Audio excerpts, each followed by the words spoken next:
नमस्कार। सिंधु सागर जे Sindhu channel में तव्हां सभिनीनि जी दिली आजा। असां हींअर जेको रिकॉर्ड करे रहिया आहियूं, तव्हां ताईं पहुचाए रहिया आहियूं, उहो आहे बहितरीन सिंधी कहाणियुनि जो किताबु।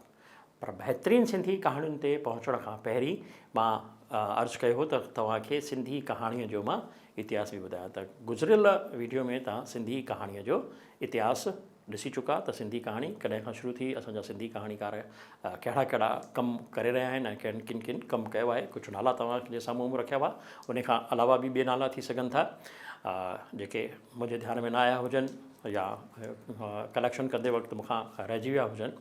हाणे असां हलूं था कहाणीअ ते, त कहाणी छा आहे ऐं कहाणी कीअं लिखबी आहे, कहाणीअ जा जुज़ा कहिड़ा थींदा आहिनि। इहे जेकॾहिं असां सम्झंदासीं त तंहिंखां पोइ असांजो जेको किताबु आहे बहितरीन सिंधी कहाणियूं, जंहिंजो एडिशन, जंहिंजो एडिटर डॉक्टर प्रेम प्रकाश रहियो आहे, उन्हनि कहाणियुनि ते असां ईंदासीं। त अॼु असीं शुरू कयूं था पिया कहाणीअ जा जुज़ा ऐं कहाणीअ जी कहाणी। त हीअ कहाणीअ जी कहाणी जेका आहे या कहाणीअ जा जेके जुज़ा आहिनि, उहे मूं खयां आहिनि अदबी आलाप मां। अदबी आलाप लिखियो आहे साईं दीपचंद बेलाणी साहिबु। दीपचंद बेलाणी साहिबु हिते अजमेर जे सुधार सभा में सुठो कमु कयो आहे ऐं किताब चङा लिखिया अथनि।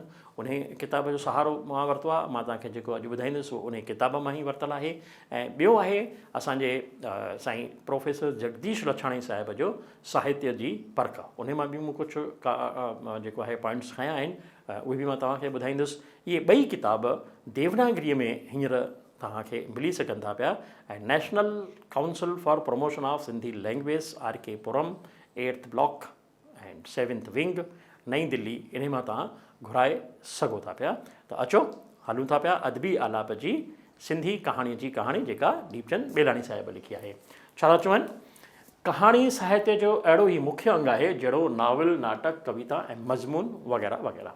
कहाणीअ जे इतिहास ते गौर कजे थो त उहा निहायत प्राचीन ई साबित थिए थी। उन्हनि जो संबंध सृष्टिअ जी शुरूआति सां जोड़िजे त को वधाउ न थींदो। कहाणीअ जो जनमु उन ई वक़्त खां थियो आहे जॾहिं खां संसार जा स्त्री पुरुष पाण में हिक ॿिए जे बारे में सोचणु लॻा। कहाणीअ जे वाधारे खे इंसानी ज़िंदगीअ जे वाधारे खां अलॻि नथो करे सघिजे। यानी जीअं जीअं माण्हूअ जो विकास थियो आहे, स्त्री पुरुष जा संबंध ठहिया आहिनि, तीअं तीअं असांजी कहाणी ठहंदी वई आहे ऐं कहाणी अॻियां वधंदी वई आहे हली। शुरूआति में शिकार जूं कहाणियूं ॿुधियूं ऐं ॿुधायूं वेंदियूं हुयूं। सभ्यता जे विकास सां गॾोगॾु कहाणीअ जो रूप ऐं ज़रूरत बि बदिली। हाणे कहाणीअ जे ज़रिए इख़लाक़ी पैगाम या धार्मिक पाठ जो प्रचार थियणु लॻो आहे। पुराणे भारत में, प्राचीन भारत में कहाणी मौजूदु हुई। उपनिषद, रामायण वग़ैरह हुन जा सबूत आहिनि। जीअं मां पहिरीं बि तव्हांखे ॿुधायसि त असां वटि सिंधी कहाणी किथां खां शुरू आहे। बौद्ध ज़माने जूं जातक कथाऊं मशहूरु आहिनि। बाण भट्ट जी कादंबरी, दंडीअ जो दशकुमार चरित्र बि ऊचे दर्जे जूं रचनाऊं आहिनि। पंचतंत्र ऐं हठोपनिषद जूं कहाणियूं बि काफ़ी मशहूरु आहिनि। हीअ गुज़िरियल तव्हांखे वीडियो में मूं ॿुधायो कि पंचतंत्र जी कहाणी बि जेका आहे उहा सिंधीअ में बि अनुवाद थी करे अची चुकी आहे हली। हाणे इन कहाणीअ ते मग़रबी असर यानी वेस्टर्न जो जेको प्रभाव थियो आहे, असरु थियो आहे, उहो कीअं थियो आहे, उनखे साईं जन ॿुधाइनि था पिया। इहो क़बूलु करिणो पवंदो त प्राचीन भारत जी कहाणीअ जे ढंग सां अॼोकी कहाणी यानी शॉर्ट स्टोरी जो जनमु कोन थियो आहे। कहाणीअ जो अॼोको रूप यूरोप जी सौगात आहे। अंग्रेजी कहाणीअ जो इतिहास चासर 1340 खां वठी 1400 खां जे युग सां शुरू थिए थो। अंग्रेजी साहित्य जे बाक़ाइदा इतिहास बि इन ई युग खां शुरू थिए थो। यानी अंग्रेजी इतिहास बि जेको आहे 1300 जे आसपास खां शुरू थिए थो ऐं कहाणी बि उतां ई शुरू थी आहे अंग्रेजी जी। चासर कहाणियूं लिखियूं पर संदसि कहाणियूं नज़्म में हुयूं, यानी गज़ल जे रूप में हुयूं, कविता जे रूप में। उन ई करे उन्हनि कहाणियुनि जो नसर में लिखियल कहाणियुनि सां को बि संबंध कोन्हे। हाओ 3 ॾींहंनि इटलीअ में चासर जे दोस्त बोकिशियो पंहिंजूं कहाणियूं नसर में लिखियूं। उहे कहाणियूं डेकामीरा नाले गुटके में शाया थियूं आहिनि। 16वीं-17वीं सदीअ में नसर में चङियूं कहाणियूं लिखियूं वयूं हुयूं। उहे अक्सर रोमांटिक कहाणियूं हुयूं। उन्हनि मां केतिरियुनि जो तर्जुमो अंग्रेज़ीअ में थियो। उन वक़्तु अंग्रेज़ीअ में कुझु असली कहाणियूं बि लिखी वयूं। मगर हाणोकी अंग्रेजी कहाणी जो विकास अञा शुरू न थियो हो। 18वीं सदीअ में स्टील एंड एडिसन मक़सदु भरियल यानी जंहिंखे चइजे कि उद्देश्य भरियल टारगेटेड कहाणियूं, मक़सदु भरियल कहाणियूं उहे लिखियूं। उन्हनि कहाणियुनि जो मुख्य मक़सदु इख़लाक़ हो, जो प्रचार करणो हो, पर कहाणीअ जे फ़न जे ख़्याल खां उहे बि ऊच कोटि जूं कोन हुयूं। 1824 ईस्वी में स्कॉट वाडरंग विलेज टेल कहाणी लिखी जा ऊंचे दर्जे जी लिखी थी वञे। माना अंग्रेजी कहाणी भले ई 1300 खां शुरू थी पर जेका टेक्निकली कहाणी चइजे जेका जंहिंखे कहाणीअ जा सभु जुज़ा अची था वञनि हली उहा 1842 यानी 500 सालनि खां पोइ आई आहे हली। 1830 में नेथनियल हाथरन ऐं एडी ग्रायलन पोइ अमेरिका में ऊंचे दर्जे जूं कहाणियूं लिखियूं आहिनि। उन्हनि कहाणियुनि जो असरु अंग्रेजी कहाणियुनि ते पियो ऐं पोइ भारतीय कहाणी साहित्य ते बि। 1851 में हाथरन जो ज़ाहिरु थियल दी स्नो इमेजिस जूं कहाणियूं कला जे ख़्याल खां बिलाशक ऊंचे दर्जे जूं हुयूं। माना जेको कहाणी टेक्निकल अची वई हली उहा 1851 में आई, 1830 खां वरी 21 साल ॿिए लॻी विया हली हुनखे। उन बैदि स्टोवेंसन 1850 खां 1994 में बिल्कुलु नए ढंग जूं कहाणियूं लिखियूं। उन जे युग खां ई कहाणीअ जी अहमियत वधी आहे। कपलिंग बि कहाणी नवीस जे रूप में ॾाढी मशहूरी हासिलु कई आहे। मोपासा जूं कहाणियूं दुनिया जे हर देश में चाह सां पढ़ियूं वयूं ऐं 1900 खां वठी 1920 ताईं जे विच में दुनिया जे हर देश जी कहाणी नवीस ते शेखाबो जो असरु पियो। उन बैदि हेमंगवी, H.G. वेल्स, ऑस्कर वाइल्ड वग़ैरह कहाणी नवीसनि दुनिया जी कथा साहित्य ते काफ़ी असरु विधो। माना हीअ अंग्रेजी कहाणी जेका आहे अची हली, छो जो अंग्रेज भारत में जेको आहे जीअं अची था वञनि हली 17वीं 18वीं सदीअ में हली त उनजो साहित्य बि अचे थो त उन साहित्य जो असरु बि जेको आहे भारत जी ॿियनि भाषाउनि ते ऐं हिंदीअ जी कहाणीअ ते बि पवणु शुरू थिए थो पियो। पर हाणे सिंधी कहाणीअ ते अंग्रेजनि जो असरु कॾहिं पियो अचो त उहो ॾिसूं। सिंधीअ में अवाइली में गुल बकावली, लीला चनेसर, राय ॾियाच, सुहिणी मिहार जूं कहाणियूं नसर ऐं नज़्म में चालू हुयूं। शुरूआति में सिंधीअ में कहाणियूं घणो करे अनुवाद थियल थियूं हुयूं। अंग्रेजी साहित्य जो बंगाली ऐं हिंदीअ ते वॾो असरु थियो। उन्हनि ॿोलियुनि में अनुवाद थिया। असली लेखक कवि रविंद्रनाथ ठाकुर, शरद चंद्र, मुंशी प्रेमचंद ऐं सुदर्शन वग़ैरह बि पैदा थिया जिन कहाणी साहित्य में उथल पुथल आणे छॾी ऐं सिंधीअ में बि उन्हनि लेखकनि जूं कहाणियूं खूब छपियूं जिन जे प्रचार करण जो शर्फ़ सुंदर साहित्यमाला, रतन साहित्यमाला, कहाणी ऐं सिंधू वग़ैरह रसालनि खे मिली सघे थो पियो या ॾिनो वञे थो पियो। किन लेखकनि असली आखाणियूं बि लिखियूं जीअं त लालचंद अमरनोमल होर मखेजा जेको मां पहिरीं इतिहास में बि ॿुधायो आयुसि, ऐं किशनीअ जो कष्ट, भेरूमल मेहरचंद, प्रेम जो महात्म, निर्मलदास फतेहचंद, सरोजनी, नानकराम धरमदास, धर्मराय जी वही ऐं जीवत जो जस, आसन दास मामतोरा जो फ़ैलसूफ़ी। अहिड़ी तरह ॿियनि लेखकनि बि कुझु कहाणियूं लिखणु शुरू थी वई। हाणे सिंधीअ में कहाणियूं जेके आहिनि उहे हिननि लेखकनि जे पारां लिखणु शुरू थी वई हली। देश जे विरहाङे बैदि त सिंधी कहाणी काफ़ी तरक़ी कई आहे।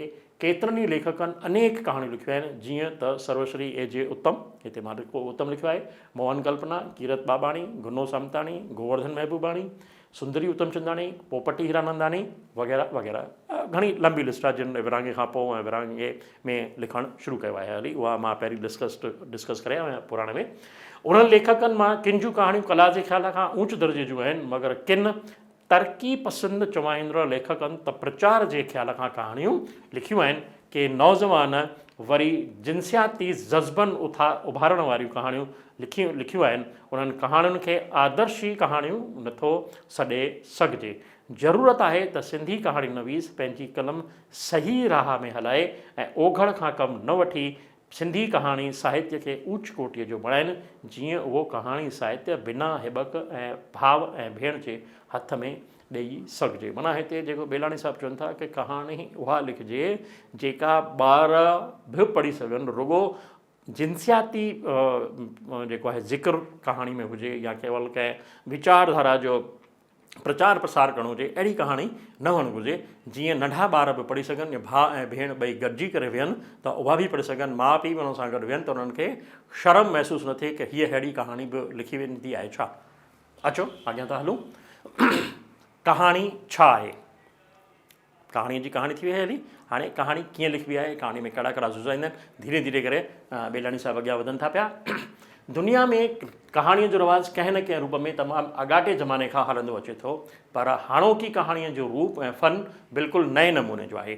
छो पंहिंजे जन्म जे वक़्त खां वठी हेल ताईं कहाणीअ नओं रूप अख़्तियार कंदी रही आहे। अॼु उहा तरक़ीअ जी चोटीअ ते पहुतल आहे। कहाणीअ जे जनम खां वठी अॼु ताईं उन जूं जुदा जुदा वसफ़ूं कयूं वयूं आहिनि, माना परिभाषाऊं कयूं आहिनि, मगर हिकु सुठी कहाणीअ जी गुण वस्फ़ में सम्झाए नथा सघनि।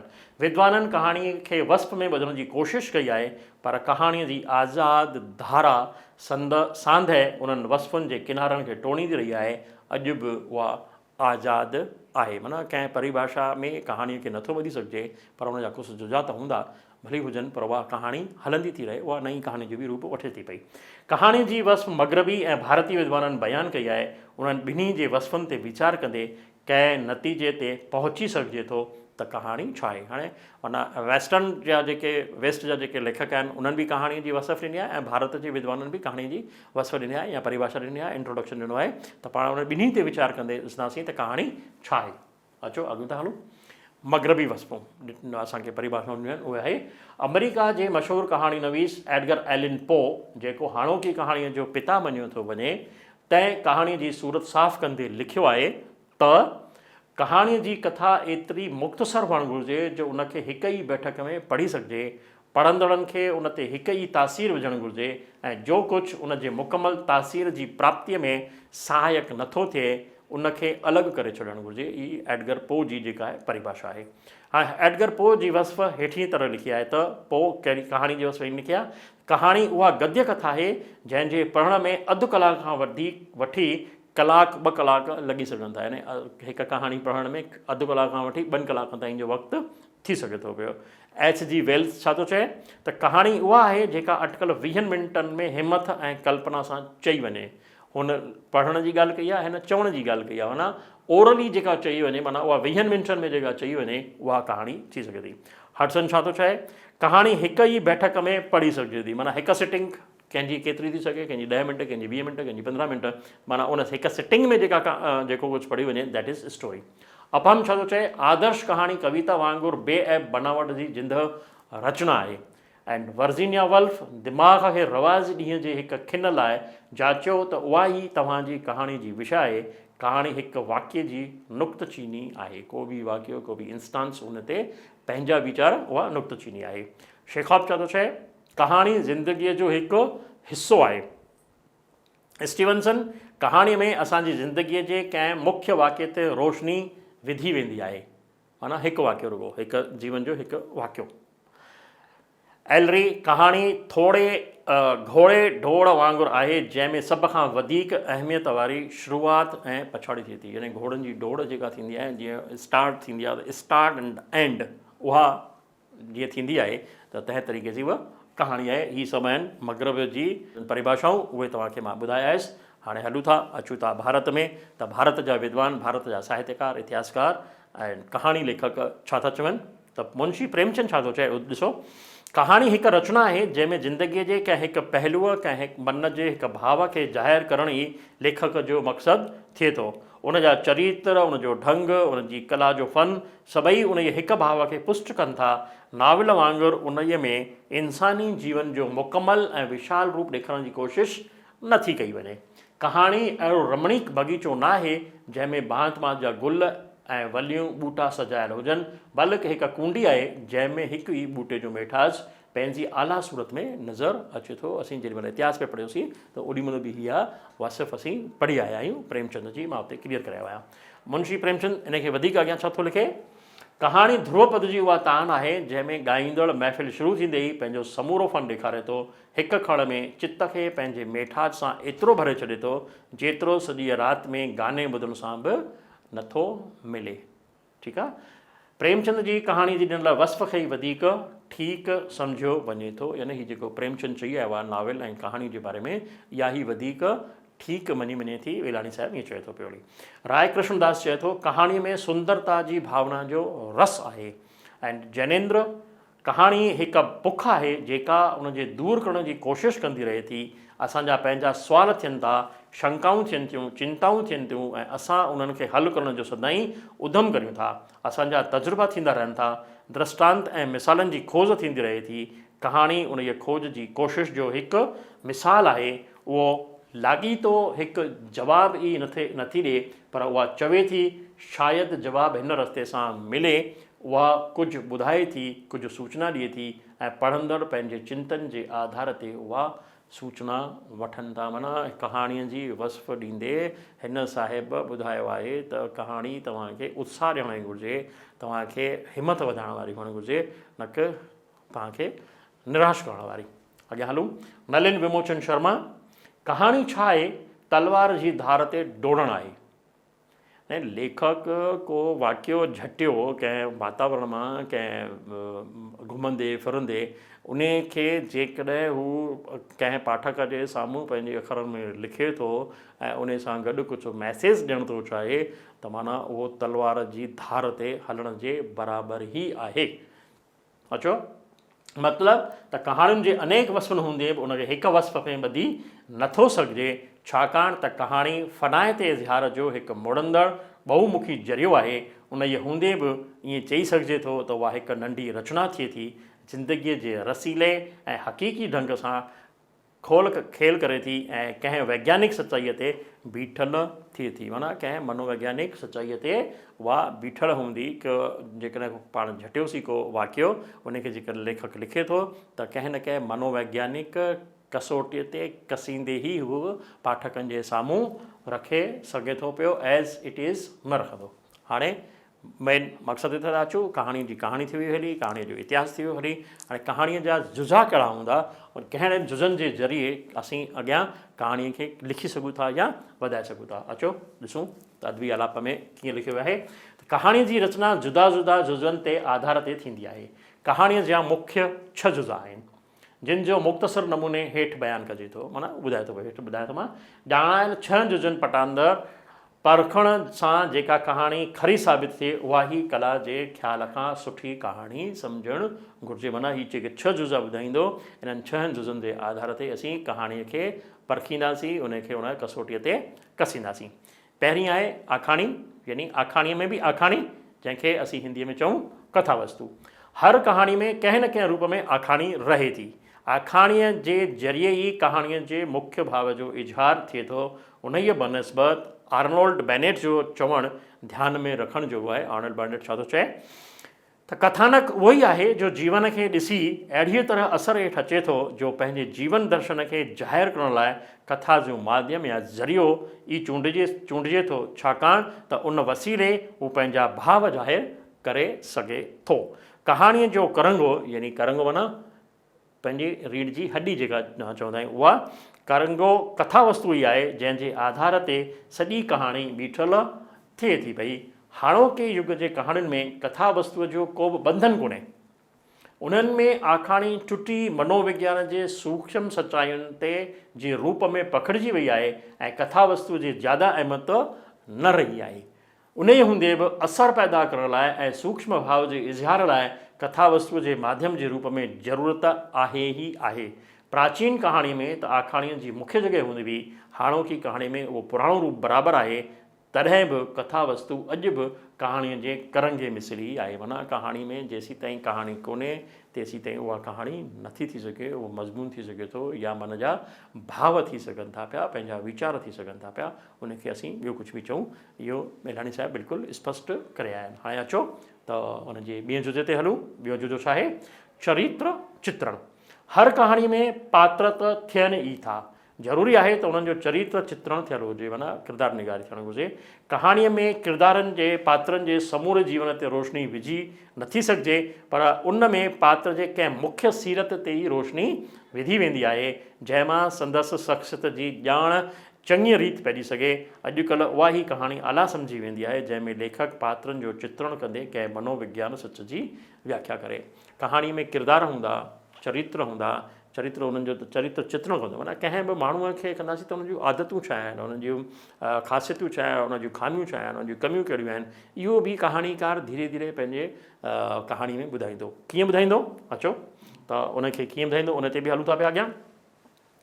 बिना पात्रनि जे का बि कथा वस्तु थी नथी सघे। अलबत् नावल जे भेंट में कहाणी में पात्रनि जो अंदाज़ तमामु घटि थिए थो। कॾहिं कॾहिं त कहाणी में सिर्फ़ु 2 पात्र नज़र ईंदा आहिनि।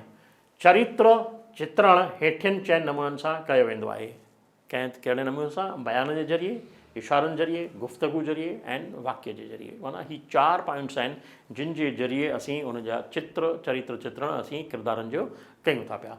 चरित्र चित्रण में हक़ीक़त में मुख़्तसर बयानी ऐं स्वाभाविक बयानीअ खां कमु वठणु ज़रूरी आहे। आला कहाणी उहा ई लिखिबी आहे जंहिंजा पात्र दिलचस्प हुजनि ऐं चरित्र में मनोविज्ञान ज़ाहिरु थिए। चरित्र खे मनोहर बणाइण लाइ पात्रनि जे जीवन जी दिलि खे छुहंदड़ हिसनि खे न ॾेखारणु घुरिजे।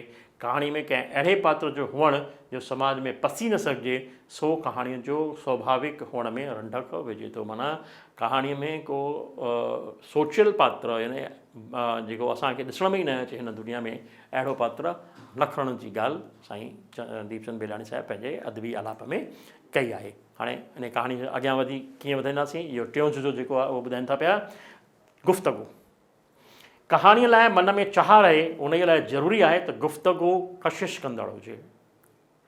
गुफ़्तगू पात्रनि जे चरित्र चित्रण में त मददगार थिए थी, साण गॾु उन ज़रिए कहाणीअ में दिलचस्पी ऐं ज़िंदगी पैदा थिए थी। गुफ़्तगू पात्रनि ऐं हालतुनि पटाईंदड़ हुअणु खपे। इहो ज़रूरी आहे त पात्रनि जी गुफ़्तगू में अजाई पटाड़ न हुजे। गुफ़्तगू निहायती मुख़्तसर हुअणु घुरिजे। गुफ़्तगू में हेठियूं ॻाल्हियूं हुअणु घुरिजनि। हाणे गुफ़्तगू में कहिड़ियूं ॻाल्हियूं हुअणु घुरिजनि उहो ॾिसूं था, पोइ वरी अॻियां वधूं था पिया। गुफ़्तगू आखाणीअ खे वधाइण में सहायक हुजे, माना उनखे रंडक न पैदा करे, माना अॻियां वधाइण जी असांखे मदद करे। गुफ़्तगू पात्रनि जे चरित्र जी छंड-छाण कंदे उन्हनि जो विकास करे, यानी जेके किरदार आहिनि, जेकी ॻाल्हि ॿोल ॿिन्ही जे विच में हले थी, उन जे ज़रिए ई असांखे ख़बर पवंदी त हिन किरदार जो स्वभाव कहिड़ो आहे, हिन किरदार जो स्वभाव कहिड़ो आहे ऐं कीअं हू अॻियां हली सघे थो पियो। गुफ़्तगू आखाणीअ जे विकास में सहायक हूंदी त उहा स्वाभाविक, ज़रूरी ऐं मुख़्तसर हुअणु घुरिजे। माना जिते जिते ज़रूरी आहे उते ई असांखे गुफ़्तगू ॾियणु घुरिजे। उन खां अलावा असांखे फालतू जा जेके आहिनि गुफ़्तगू कहाणी में न हुअणु घुरिजनि। गुफ़्तगू हालत ऐं वायुमंडल मुताबिक़ हुअणु घुरिजे। यानी असां को बि कथा न खयोसीं, को बि कथा वस्तु खईंसीं, प्लॉट खयोसीं, त उहो कहिड़े शहर जो आहे, उन शहर जो कहिड़ो वातावरण आहे, उन में हलंदड़ हुन जूं हालतूं कहिड़ियूं आहिनि, यानी जेको आहे देश काल वातावरण जेको आहे जीअं नाटक में हूंदो आहे तीअं हिते बि हुअणु ज़रूरी आहे। इहो असांखे ॿुधाइनि था पिया। मतिलबु त कहाणी जी गुफ़्तगू चुस्त, स्वाभाविक ऐं नाटकी ढंग जी हुअणु घुरिजे। जेका मां तव्हांखे ॻाल्हि ॿुधाई की नाटकी ढंग जी हुअणु घुरिजे, उहा बेलाणी साहिब बि चई रहिया आहिनि। हली वातावरण माने देश ऐं काल। कहाणीअ जे वातावरण जे चित्रण जी अहमियत खां को बि इनकार करे नथो सघिजे। इन जे ज़रिए कहाणीअ जे मुख्य जज़्बे खे तेज़ बणाए सघे थो। वातावरण जी रचना कहाणी जे पात्रनि, आखाणीअ ऐं मुख्य जज़्बे मुताबिक़ हुअणु घुरिजे। वातावरण कहाणीअ जे ख़्याली कथा खे असरत बख़्शे थो। सच त ईअं आहे त कहाणीअ जो वातावरण पाठक लाइ उहो जादू आहे, जो जादूगर आहे, जो पंहिंजे जादूअ सां पाठक खे पंहिंजी ख़्याली दुनिया में भिटकाए थो ऐं खिलाए थो। यानी जेॾीमहिल असीं कंहिं कहाणी पढ़ंदा आहियूं त असांखे कहाणी पढ़ंदे पढ़ंदे केॾीमहिल खिल बि ईंदी आहे, छो जो हुन में जेको गुफ़्तगू हूंदो आहे उहो खिलाइण वारो हूंदो आहे, या असांखे सोचण लाइ मजबूर कंदो आहे, या असांजे अखियुनि मां ॻोढ़ा ॻणणु लॻंदा आहिनि, छो में हालात अहिड़ी पैदा कयल आहे। का सीरियस कहाणी पढ़ी आहे त पाण जी अखियुनि में ॻोढ़ा अचणु लाज़मी आहिनि। उन तरीक़े जी ही ॻाल्हि वातावरण असांखे अहिड़ो कहाणी में रखणु घुरिजे। हाणे वातावरण जी रचना कीअं थींदी? जुदा जुदा ज़रियनि सां कई वञे थी। किन कहाणियुनि में वातावरण तारीख़ी हक़ीक़तुनि ते बीठल हूंदो आहे, किन में कुदरती नज़ारनि ते खड़ो कयो वेंदो आहे। वातावरण जिस्मानी ऐं मानसिक ॿिन्ही क़िस्मनि जो थी सघे थो, पर ॿिन्ही क़िस्मनि जे वातावरण जो मक़सदु पात्रनि जे मानसिक हालतुनि खे उत्साहित करणु घुरिजे थो। माना असांजी कहाणियुनि में कहिड़ी कहिड़ी थी सघे थी पई, ऐतिहासिक थी सघे थी पई, साहित्यिक थी सघे थी पई, धार्मिक थी सघे थी पई। त उन में जेके किरदार हूंदा उहे उन हिसाब सां हूंदा ऐं उन हिसाब सां पाण खे अॻियां वधिणो पवंदो। जेकॾहिं अॼोका किरदार खणा आहिनि त उन्हनि जी मानसिक हालत कहिड़ी आहे, उहा बि कहाणीअ में असीं गुफ़्तगू वग़ैरह जे ज़रिए असीं ॾेई सघूं था पिया। हाणे कहाणीअ जो ढंग कहिड़ो हुअणु घुरिजे? कहाणीअ जे हिन तत्व जो लाॻापो कहाणीअ जे सभिनी तत्वनि सां रहे थो। उन ई करे कहाणीअ जे बयानु करण जो ढंग यानी शैली जेका आहे उहा सरल, सबोध, मनोहर, रवानीअ वारी हुअणु ज़रूरी आहे। अलंकारनि, इस्तिलाहनि ऐं पहाकनि वग़ैरह सां बयानु करण जे ढंग खे आला बणाए सघिजे थो। कहाणी नवीस गागर में सागर बणण जी कोशिशि करे थो। वटिस एतिरो वक़्तु कोन्हे जो हू तरसी हर हिकु वाक्य ऐं चित्र जो विचूरवार बयानु करे सघे। कहाणीअ जी ॿोली औखी न हुअणु घुरिजे, यानी सरल हुअणु घुरिजे। औखी माना ॾुखी न हुअणु घुरिजे। उमदी इबारत उहा आहे जंहिंमें ख़्याल ऐं ॿोली पाण में अहिड़ो गॾिजी वञनि जो खेनि छिनी धारे करे न सघिजे, धार न करे सघिजे। ॿोली पात्रनि पटांदड़ कमाइणु घुरिजे, यानी जेके किरदार आहिनि उन्हनि जे अनुसार ई हुअणु घुरिजे। जेकॾहिं ॻोठ और ॻोठनि जो किरदारु आहे त ॻोठाणी ॿोली हुअणु घुरिजे, जेकॾहिं शहर जो किरदारु आहे त शहरी ॿोली हुनखे कमाइणु घुरिजे। हुनजी ढंग जेको आहे ॿोलीअ जो चवण जो अलॻि हूंदो आहे, उन हिसाब सां ई हलणु घुरिजे। छाकाणि त पात्र या किरदार हिकु जहिड़ा नथा थियनि, उन करे स्वाभाविक आहे त संदन ॿोली बि पंहिंजे पंहिंजे नमूने जी हुजे। ॿोली कहाणीअ जे ढंग खे श्रेष्ठ बणाए ऐं में अहम पार्ट अदा करे थी पई। यानी कहाणीअ जी ॿोली जेका आहे उहा किरदारनि जे हिसाब सां हूंदी त कहाणी असांखे सुठी लॻंदी ऐं वणंदी, ऐं असीं हिकु बैठक में असीं हुनखे पढ़ी सघूं था पिया। लॻंदो हा हीअ कहाणी पूरी थिए, तंहिंखां पोइ असीं उथंदासीं, उन खां पोइ पंहिंजा जेके कम आहिनि उहे कंदासीं। इहा तासीर कहाणी में हुअणु घुरिजे। मक़सदु, कहाणीअ जो मुख्य जुज़ो उनजो मक़सदु आहे, पर कहाणीअ जो मक़सदु हुअणु घुरिजे। साहित्य जो जीवन सां गहरो संबंध आहे, नातो आहे। मां पहिरीं ॿुधायो साहित्य जेको सभिनी जो भलो करे। असीं पंहिंजे आत्मा जे सुख जे लाइ न लिखूं, पर असांजे समाज खे बि कुझु संदेश वञे, इहो ज़रूरी आहे। इहो साहित्य जो मुख्य मक़सदु हुअणु घुरिजे। रुॻो विंदुर हाणोकी कहाणीअ जो मक़सदु न रहियो आहे। कहाणी साहित्य जो मुख्य अंग आहे ऐं साहित्य ज़िंदगीअ जी तर्जुमानी करण जो वाहन आहे। इन करे कहाणीअ में विंदुर सां गॾोगॾु उद्देश्य या मक़सदु हुअणु लाज़मी आहे। ईअं आहे त अक्सर कहाणी जो मक़सदु अणज़ाहिर हूंदो आहे, पर कहाणी पूरी करण सां पढ़ंदड़ ते उनजी छाप पवणु ज़रूरी आहे। जेकॾहिं कहाणी पढ़ंदे पढ़ंदे तव्हां ते को असरु नथी विझे त उहा कहाणीअ जो उद्देश्य असांखे सफल नथो थिए, या लेखक जेको आहे जेको लिखणु चाहे थो पियो उन में उहो सफल न वियो आहे। इहा मुंहिंजी राय आहे त कहाणी पंहिंजो उद्देश्य जेको आहे उहो पूरो करे ऐं पंहिंजी छाप जेका आहे उहा पाठक जे मन ते छॾे, ऐं उहो कहाणी जेॾीमहिल पढ़ी करे पूरो थिए ऐं जेकॾहिं उनजे हथ में का पेन ऐं पेंसिल आहे त उनजे आख़िर में लिखे त वाह छा कहाणी आहे, ऐं हा हीअ कहाणी आला दर्जे जी कहाणी आहे, हिनखे हिन दर्जे में असांखे शामिलु करणु घुरिजे। इहे कहाणीअ जा सभु जुज़ा आहिनि। छह जेके असांखे दीपचंद बेलाणी साहिबु पंहिंजे अदबी आलाप में ॿुधाया आहिनि। हिते मां ॿिन्ही किताबनि जी तव्हांखे इमेज ॾेखारे रहियो आहियां। इहे ॿई किताब जीअं मां पहिरीं ॿुधाया आयुसि त असांजे राष्ट्र सिंधी भाषा विकास परिषद में जी ऑफिस में आहिनि। तव्हां उतां घुराए करे पढ़ी सघो था, ऐं इन आधार ते असीं साहित्य जी परख, साहित्य जी कसोटी कसे सघूं था पिया त कहाणी छा आहे ऐं कहाणी छा नाहे। अॼु त एतिरो। इन लाइ अॻियां वरी ॿिए वीडियो में मां तव्हांजे साम्हूं बहितरीनु सिंधी कहाणियूं जेके प्रेम प्रकाश लिखियूं आहिनि उन्हनि ते असीं हिननि जुज़नि जे आधार ते अॻियां छंड-छाण कंदासीं, उन्हनि जी अदबी तकतोर कंदासीं त उहे कहाणियूं कीअं आहिनि। जय भारत, जय हिंद। वरी गॾिजाणी जल्दी थींदी।